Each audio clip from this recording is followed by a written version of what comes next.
Welcome. I am Advocate Bhagyashri Bhosle, working as a lecturer in Sri Pancham Khimraj Law College. In today's session, we shall see the meaning, importance, and content of a Memorandum of Association. We can say MOA in a short. So, first of all, we shall know the meaning of a Memorandum of Association. Memorandum of Association is the most important document of a company. It states the objective for which the company is formed. It contains the right, privileges and powers of the company. Hence, it is called a charter of a company. It is treated as the constitution of a company.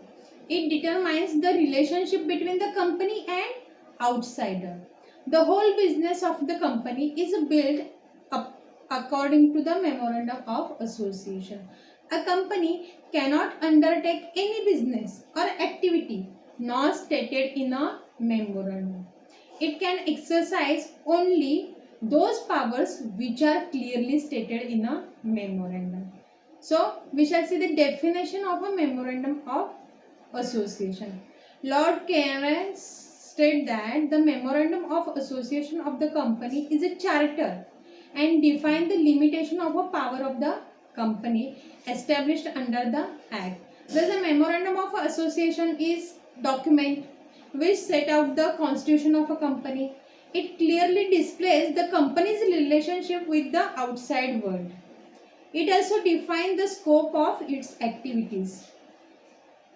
Memorandum of Association enables the shareholder, creditors and the people who has dealing with the company in one form or another to know the range of activity of the company. Then we see the content of the Memorandum of Association. According to the Companies Act, the Memorandum of Association of the company must contain the following clauses. First and very important clause of the company is a name clause of a Memorandum of Association. The name of the company should be stated in this clause. A company is free to select any name it likes, but the name should not be identical or similar to that of a company already registered. It should not also use the word like the king, queen, emperor, government bodies and the name of the world bodies like the UNO, WHO, World Bank, etc.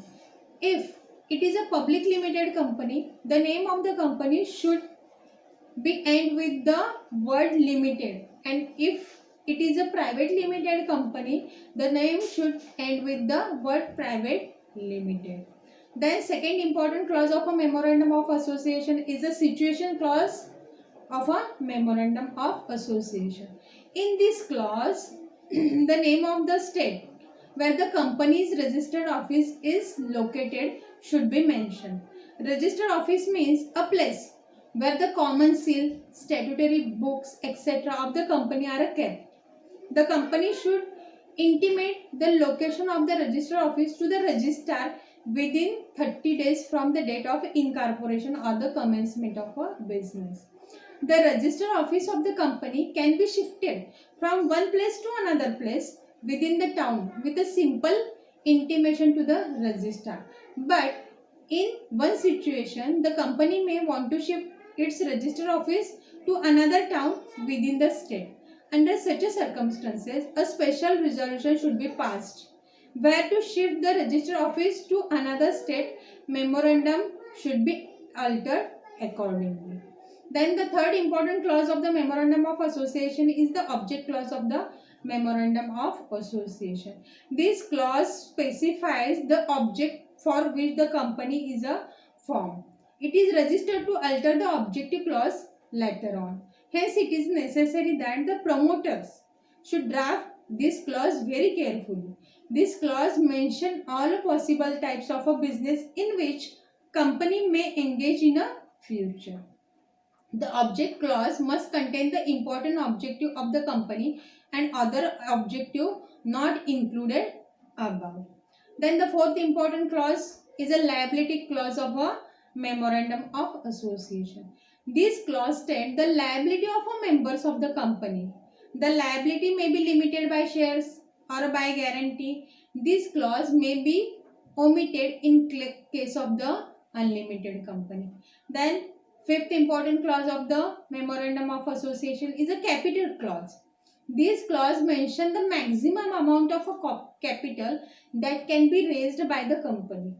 The division of the capital into the shares is also mentioned in the clause.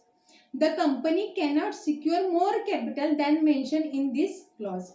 If some special rights and privileges are conferred on any type of a shareholders, mention may also be made in this clause. And last important clause of the memorandum is a subscription clause. It contains the names, addresses of the first subscriber. The subscriber to the memorandum must take at least one share. The minimum number of a member is 2 in case of the private company and 7 in case of the public company. Thus, the memorandum of association of the company is important document. It is the foundation of the company. Then we shall see the doctrine of a ultra virus. The object clause of the memorandum of the company contains the object for which the company is a form. An act of the company must not be beyond the object clause, otherwise it will be ultra virus and therefore void and cannot be rectified even if all members wish to rectify this.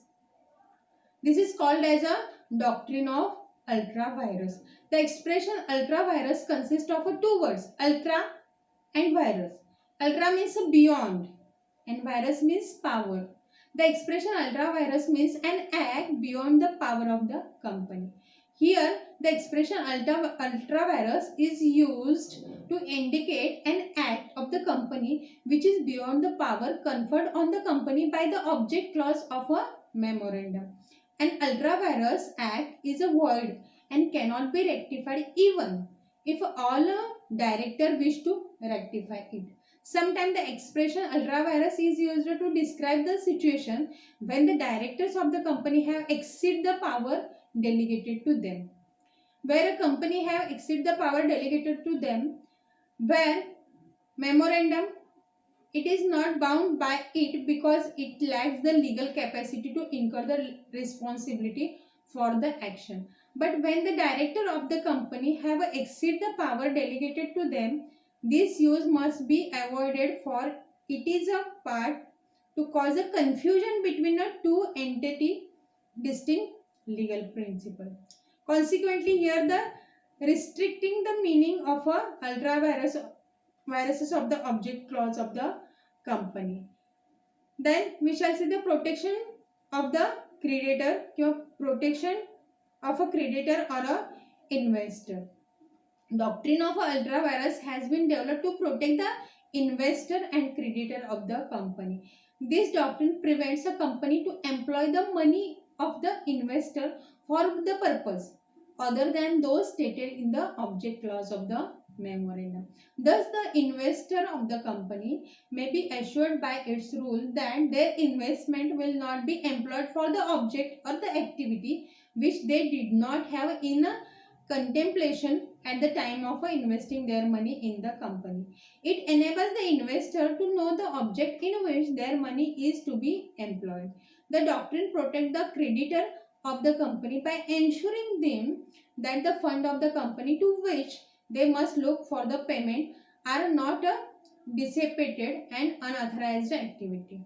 The wrongful application of the company's asset may result in the insolvency of the company, a situation when the creditor of the company cannot be paid. The doctrine prevents the wrongful application of the company's asset likely to result in the insolvency of the company, thereby protect the creditors. Then we shall see the is it ultra virus or a illegal act. Whether any particular act is a ultra virus act or a illegal act. The ultra virus act or a transaction is a different from an illegal act or a transaction, although both are a void. an act of the company which is beyond its object clause is a ultra virus, therefore void, and even if it is illegal. Similarly, an illegal act will be void even if it is a fall within the object clause. Unfortunately, the doctrine of ultra virus has often been used in connection with the illegal and forbidden act. Thus, you should be prevented. The doctrine of ultra virus further state that the action transaction may be reviewed in a two the position under the common law and under the Companies Act 1956. According to the company law, business or the company that ultra virus act are invalid. There is a one important case regarding the doctrine of ultra virus. Ashbury Railway Carriage and Iron Company Limited versus Ritchie. In this case, the object of the company, as stated in the object clause of its memorandum, were to make and sell or lend on a hire the railway carriage and wagons and all kinds of a railway plant, fitting, machinery and rolling stock to the carry on the business of a mechanical engineering and general contractor to purchase and sell as a merchant timber, coal, metal and other material, and to buy and sell any material on a commission or as an agent. The director of the company entered into a contract with the Ritchie for financing a construction of the railway line in Belgium. All the members of the company ratified the contract, but later on, the company repudiated it and Ritchie sued the company for a breach of a contract. The doctrine of a ultra virus is used in this case. The action and transaction may be reviewed in a two the position under the common law as well as under the Companies Act. According to company law, the business of the company is a ultra virus act and so it is a invalid.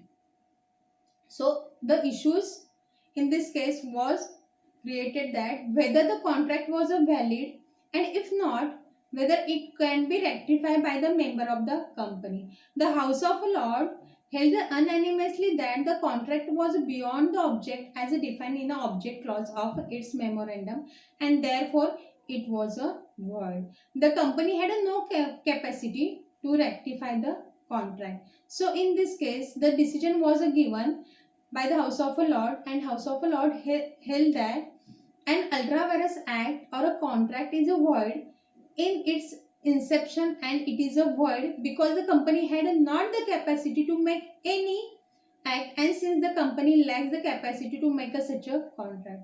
How it can have a capacity to rectify? If the shareholders are permitted to rectify an ultra virus act or a contract, it will be nothing but permitting them to do the very thing which by act of a parliament they are prohibited from doing.